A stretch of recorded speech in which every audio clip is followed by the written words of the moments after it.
여러분 안녕하십니까. 변형보험 판매관리사 자격시험 대비 11월이죠. 실전 문제풀이 과정 두 번째 시간 여러분과 함께 해보도록 하겠습니다. 21번 문제부터 시작하겠습니다. 다음 중 변액 종신보험에 대한 설명으로 맞는 것 한번 찾아보겠습니다. 1번 계약자 적립금에 대한 최저 보증 이율이 없다. 최저 보증 이율이 없다.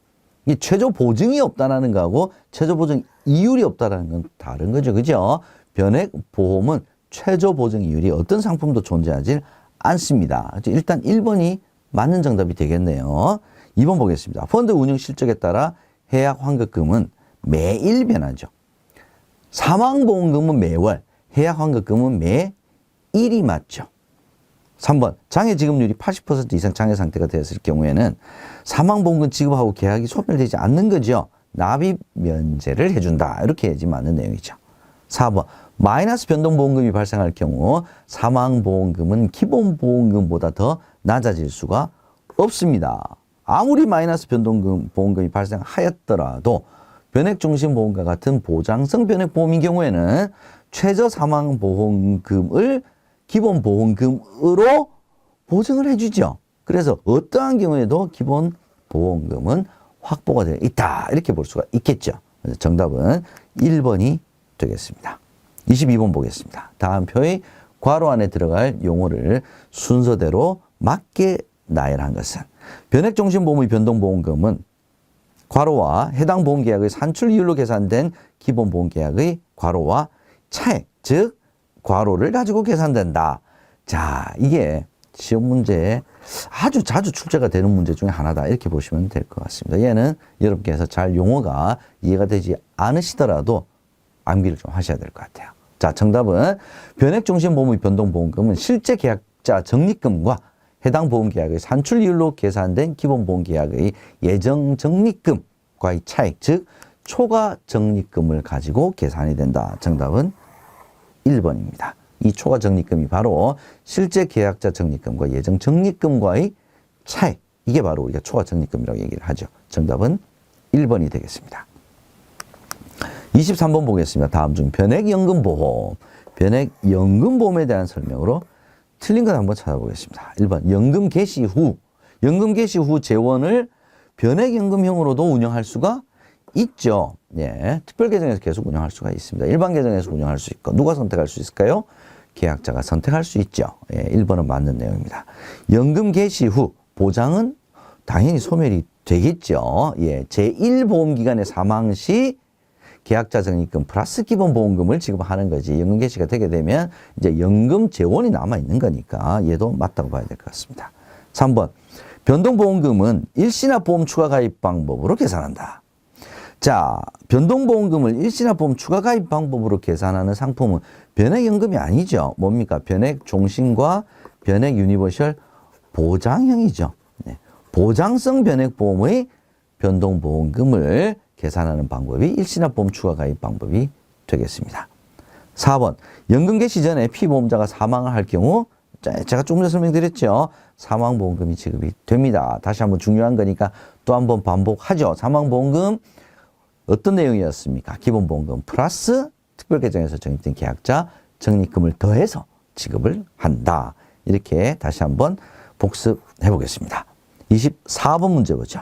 다음 중 저축성 변액보험의 투자 수익률과 순수익률 둘 다 알려줘야 되죠. 예, 둘 다 표기를 해야 되는데 이게 차이가 납니다. 그럼 투자 수익률과 순수익률의 차이는 뭡니까?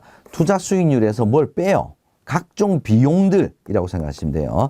각종 비용들을 뺀 게 바로 순수익률이 되겠습니다. 자, 운용보수, 최저연금적립금, 보증비용 다 비용들이죠. 이 비용을 투자 수익률에서 뺀 게 그게 투자 수익률이죠. 예정이율, 공시이율과는 전혀 상관이 없습니다. 자, 다음 25번 문제 보겠습니다. 다음 표의 괄호 안에 들어갈 용어가 알맞게 연결된 것은 특별계정 투입보험용으로 보는 거네요. 저는 얘를 먼저 외우라고 말씀드리고 싶습니다. 특별계정 투입보험료는 납입한 보험료 전체가 아니죠. 거기서 비용을 뺀 금액입니다. 그 비용이 뭐냐? 계약 체결 비용 플러스 납입 중 계약 유지 비용 플러스 기타 비용. 이 비용을 뺀 금액이 들어가는 거. 이 뺀 금액이 바로 순보험료 플러스 납입 후 계약 유지 비용이 되겠죠. 그래서 여러분께서 만약에 좀 헷갈리시면 용어가 이렇게 익숙지 않으시면 좀 헷갈리실 수가 있어요. 혼동이 생길 수가 있습니다. 그래서 하나만 명확하게 외운다 그러면 순보험료 플러스 납입 후 계약 유지 비용이 특별 계정으로 투입이 된다. 이것만 딱 기억을 하고 계시면 나머지는 다소 유출을 하더라도 푸실 수가 있겠다. 이렇게 볼 수가 있겠습니다. 정답은 1번이 되겠습니다. 다음 26번 한번 살펴보도록 하겠습니다. 다음 중 특별 계정의 종류에 대한 설명으로 틀린 것. 특별 계정의 종류가 어떤 게 있습니까? 채권형, 혼합형, 주식형. 그게 바로 특별 계정의 종류를 이야기하는 겁니다. 펀드 종류 얘기하는 거죠. 1번. 계약자의 투자 성향에 따라서 혼합형 펀드 선택할 수 있죠. 주식형, 채권형 다 선택할 수 있습니다. 2번.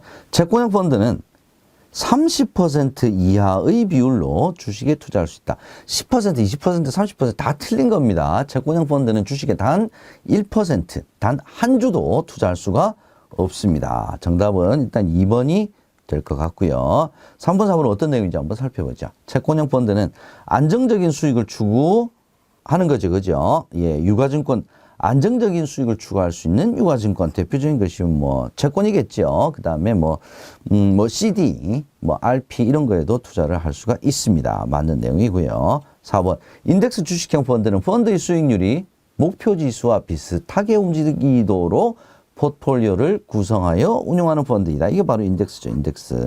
인덱스 펀드는 목표 지수, 즉 보통이 코스피죠. 코스피 지수와 비슷하게 움직이도록 포트폴리오를 구성하여 운용하는 펀드입니다. 맞는 설명이네요. 정답은 2번이 되겠습니다. 자, 다음 27번 보겠습니다. 다음 중 변액보험의 자산 운용 현황이 아래와 같을 때 보유 좌수는 얼마인가? 보유 좌수는 얼마인가? 그러니까 몇 개 살 수 있냐? 이걸 물어보는 거네요. 자, 2천만 원을 투입을 했는데 개당 가격이 얼마입니까? 2,000원이네요. 그죠? 자, 그러면 이제 어떻게 계산합니까? 2천만 원을 가지고 2,000원짜리 몇 개 살 수 있냐? 이거 이야기를 하는 거죠. 그죠? 근데 기준 가격이 기본적으로 1,000으로 시작하죠. 그죠? 그래서 곱하기 1,000을 해줘야 됩니다. 자, 2천만 나누기 2,000 곱하기 1,000 하게 되면 1,000만 좌를 살 수가 있습니다. 28번 문제 보겠습니다. 다음 중 변액보험 특별계정펀드의 자산운용 옵션에 대해서 틀리게 설명한 것 한번 찾아보겠습니다. 1번 보험계약자는 펀드 자동 재배분 기능의 적용 여부를 당연히 선택할 수가 있죠. 초기에도 선택할 수 있고요. 보험기간 중에도 바꿀 수도 있습니다. 2번 펀드 변경을 통해 보험회사는 보험계약자에게 자산운용에 대한 간접 선택권을 부여를 합니다. 채권형에서 주식형에서 혼합형 이렇게 갈 수 있죠. 그래서 자산운용 지시는 직접 못하죠. 근데 펀드 변경을 통해서 간접 선택권은 부여를 할 수 있습니다. 3번 펀드별 편입 비율 설정 기능을 이용해서 보험계약자는 리스크 분산, 편입 비율 주식형 몇 퍼센트, 채권형 몇 퍼센트, 혼합형 몇 퍼센트 이렇게 비율을 설정하면서 이 리스크를 분산하기 위해서 하는 거죠. 1, 2, 3번 다 맞는 내용입니다. 자, 그럼 4번이 일단 틀렸네요. 보겠습니다. 뭐가 틀렸을까요? 일시납 계약은 그 자체로 이미 평균 분할 투자가 적용이 되어 있다. 일시납은 한 방에 들어가는 건데 이미 평균 분할 투자 기능이 적용이 되어 있는 것이 아니죠. 그러면 이미 평균 분할 투자가 적용되어 있는 것은 월납 계약이죠. 월납 계약은 그 자체로 이미 평균 분할 투자가 적용이 되어 있어서 평균 분할 투자 기능이 불필요하다. 이러면 맞는 내용이죠. 그죠? 일시납 계약은 평균 분할 투자가 필요가 한 방식입니다.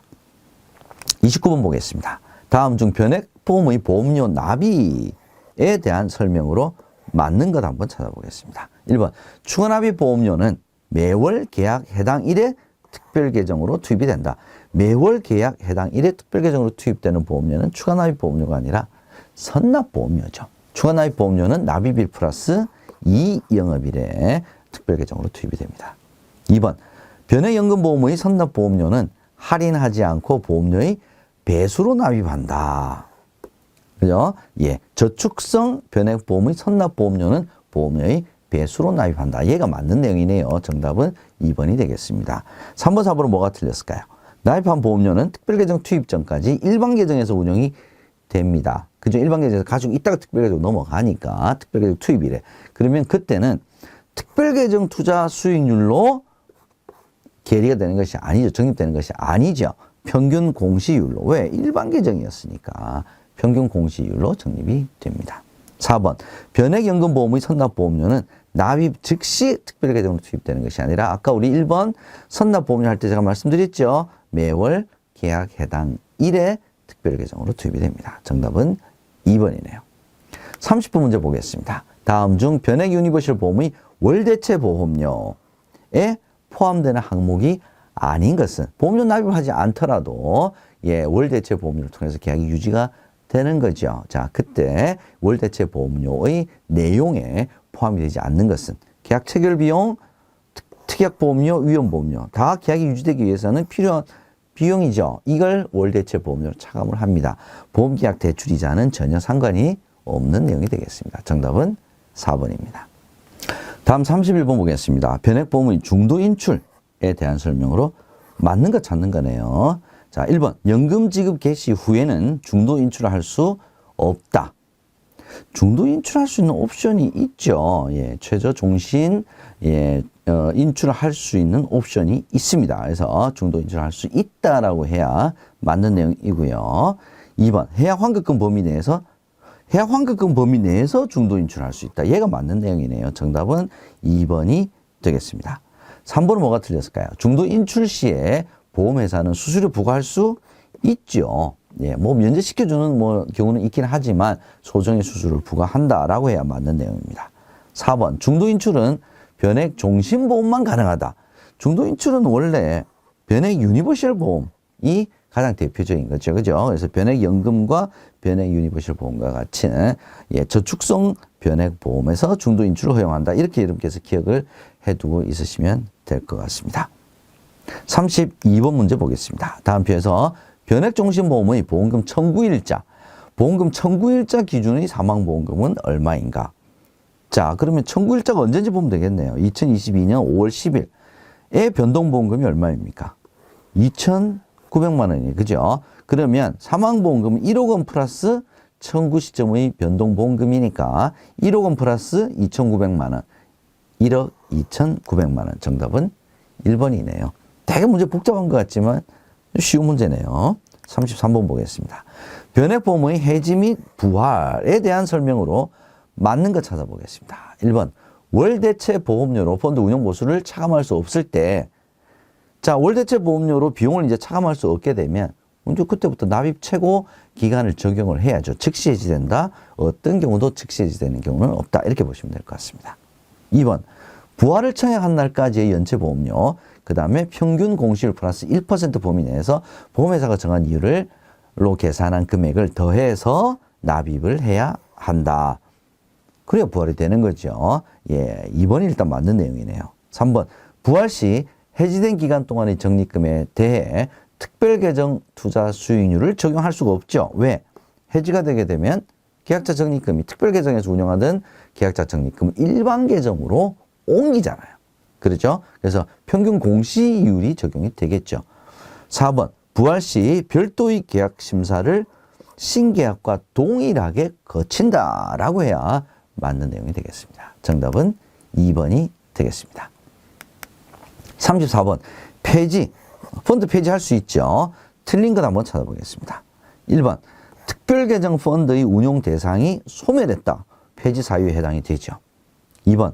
계약자에게 폐지 사유, 폐지일까지의 계약자 적립금과 함께 펀드 변경 하세요. 이 펀드는 이제 폐지됩니다. 이거죠. 그래서 적립금 이전에 대한 안내문을 작성해서 서면으로 친절하게 통지를 해야 되죠. 이거 맞는 내용입니다. 3번. 계약자가 펀드 변경 및 적립금 이전을 별도로 신청하지 않았을 경우에는 회사가 유사한 펀드로 바꿔줄 수 있지 해지해야 된다. 말이 안 되죠. 펀드 변경 안 했다고 해지시킨다. 말이 안 되는 내용입니다. 이 지문 자주 출제가 되는 문제죠. 정답은 3번입니다. 4번 어떤 내용입니까? 계약자가 펀드 변경을 요구한 경우 펀드 변경에 따른 수수료 부과하지 않습니다. 얘도 맞는 내용이죠. 왜? 회사의 원인이 있었잖아요. 그죠? 폐지되게 되었으니까 계약자의 의지에 의해서 바꿔달라. 이거 아니니까 수수료 청구하지 않습니다. 35번 문제 보겠습니다. 다음 중 금융감독원의 공시 내용에 해당하지 않는 거. 감독원에서 공시하는 사항이 어떤 겁니까? 보험회사의 재무현황, 계리사, 손해사정사 보유현황, 금융사고현황. 얘가 감독원 공시사항이죠. 금융기관 보험대리점의 모집수수료율은 생명보험협회의 기타 공시사항에 해당이 됩니다. 정답은 1번입니다. 36번 보겠습니다. 자, 변액보험 판매 절차와 관련하여 틀리게 설명한 것은 1번, 변액보험 판매 시 변액보험 주요 내용 확인서 반드시 교부를 해야 되죠. 맞는 내용입니다. 2번, 일반 금융 소비자가 전문 금융 소비자와 동일한 대우를 받겠다 라는 의사를 표시를 했습니다. 그러면 적합성 진단을 받지 않아도 된다. 얘가 틀린 내용이네요. 그죠? 예. 전문 금융 소비자가 나는 일반 금융 소비자로 대우를 받겠다. 그러면은 적합성 진단을 받아야 된다. 뭐 이제 이런 얘기는 말이 되죠. 근데 일반 금융 소비자가 전문 금융 소비자와 동일한 대우를 받겠다라고 할 수도 없을 뿐더러 그렇다고 해서 적합성 진단을 전문 금융 소비자와 동일하게 면제해 줄 수는 없습니다. 정답은 2번이 되겠습니다. 3번, 변액보험 판매 후 완전 판매 모니터링 반드시 실시를 해야 되죠. 맞는 내용입니다. 4번, 보험회사 또는 모집 종사자가 보험계약자에게 변액보험 계약 체결을 권유하지 않고 판매하는 경우에는 적정성 진단이죠. 적정성 진단을 실시를 해야 합니다. 맞는 내용입니다. 정답은 2번이죠. 37번 보겠습니다. 자, 변액보험의 특별계정에서 비용을 여러 가지 차감하죠. 비용에 대한 설명으로 틀린 거. 1번, 특별계정 운영보수는 계약자 적립금에 비례해서. 그러니까 적립금이 많아지면 금액도 커지겠죠. 2번, 최저연금 적립금 보증비용은 얘도 적립금에 비례해서 차감이 됩니다. 운영보수 보증비용. 자, 그런데 그 중에서 사망보험금 보증비용은 기본보험료에 비례해서 차감을 하는 것이 아니죠. 적립금 내지는 가입금액에 비례해서 차감을 한다라고 해야 맞는 내용이 되겠습니다. 얘는 위험보험료하고도 관련이 있죠. 자, 4번. 위험보험료는 기본보험료에 비례해서 차감을 하게 된다. 얘가 이제 맞는 내용이네요. 자, 그래서 정답은 3번이 되겠습니다. 38번 보겠습니다. 다음 중 예금자 보호제도에서 예금보험금이 지급되는 경우가 아닌 것 찾는 거네. 그죠? 어떤 경우? 1종, 2종이 있었죠. 예금 지급정지 1종, 인가취소 2종, 파산 2종. 상장폐지하고는 상관이 없죠. 상장폐지하고는 상관이 없습니다. 정답은 2번이 되겠습니다. 자, 39번. 다음 표에 설명하는 용어는 무엇인가? 상식 문제네요. 국제 간 수출입이나 외환 거래를 하는 국내 거주자가 비거주자로 위장하여 국내에서 벌어들인 소득을 부당한 방법으로 해외 유출하거나 해외에서 벌어들인 소득을 세금을 누락시킬 목적으로 국내 유입을 회피하는 것. 해치펀드 아니고 페이퍼 컴퍼니 아니고 역외탈세는 역외탈세. 그죠? 역외탈세는 뭐 역외니까 뭐 해외 탈세다 뭐 이렇게 우리가 이해를 할 수도 유출을 해볼 수도 있을 것 같습니다. 해외로 유출하거나 국내 유입을 하지 않는 거. 예, 역외탈세죠. 역외에서 탈세를 하는 겁니다. 정답은 4번이 되겠네요. 40번 문제 보겠습니다. 다음 표에서 설명하는 용어는 무엇일까요?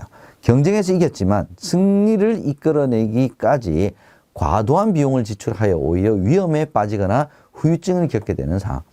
엄청나게 예를 들어서 이겼다는 거죠. 예, 무리해서 이겼다는 거죠. 뭡니까? 승자의 저주. 얘를 얘기를 하는 내용인 것 같습니다. 정답은 3번이네요.